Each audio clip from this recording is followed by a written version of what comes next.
Polio masih menjadi ancaman di beberapa wilayah Indonesia. Di Kabupaten Mimika, Provinsi Papua Tengah, terjadi satu kasus polio mengingatkan kita akan pentingnya kewaspadaan dan tindakan cepat dalam penanganan dan pencegahan penyakit ini. Di Mimika, penyedia layanan kesehatan tidak hanya fokus dalam mencegah polio, tetapi juga sigap menangani dampaknya.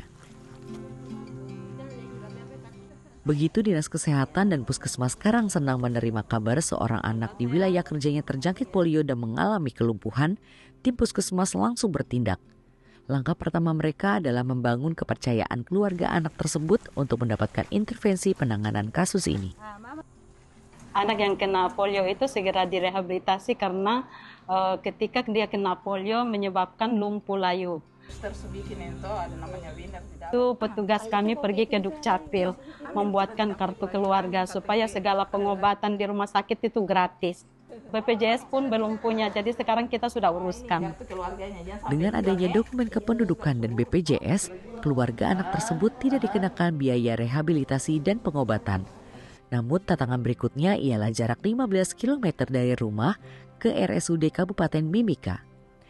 Dinas Kesehatan Kabupaten Mimika bergerak cepat untuk mengatasinya. Koordinasi kami, transportnya ditanggung dari puskesmas, terapinya ditanggung dari rumah sakit. Biaya yang kita tanggung selama ini itu pakai dana BOK supaya anak tersebut itu dia tertangani dengan baik.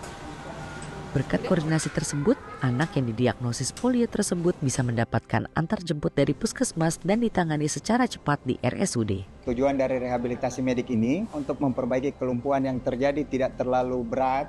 Kita agendakan untuk rutin 3 kali seminggu, kemudian dilakukan evaluasi tiap bulan apakah terjadi peningkatan dan respon.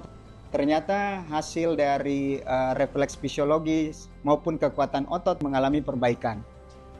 Seiring membaiknya kondisi sang anak, frekuensi terapi dikurangi menjadi 2 kali seminggu. Puskesmas kemudian mengambil peran penting dengan meneruskan fisioterapi di rumah, menyediakan alat latihan di rumah, dan mengirim perawat untuk melatihnya. Perawat puskesmas juga mengajarkan cara melatih dan memijat kakinya kepada ibunya Odomina dan bibinya Aitena. Kita mulai sudah bergerak. Mulai bergerak, jalan sudah aktif seperti biasa.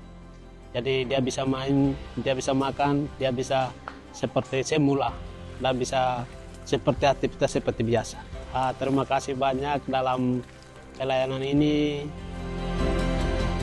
Kisah ini mengingatkan kita, meski rehabilitasi memberi harapan, pencegahan melalui imunisasi tetaplah strategi terbaik melawan polio.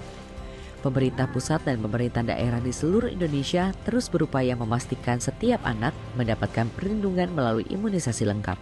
Bagi seluruh orang tua di Indonesia, keluarga ini punya satu pesan. Orang tuanya boleh imunisasi anaknya supaya anak itu selalu sehat dan bertumbuh baik.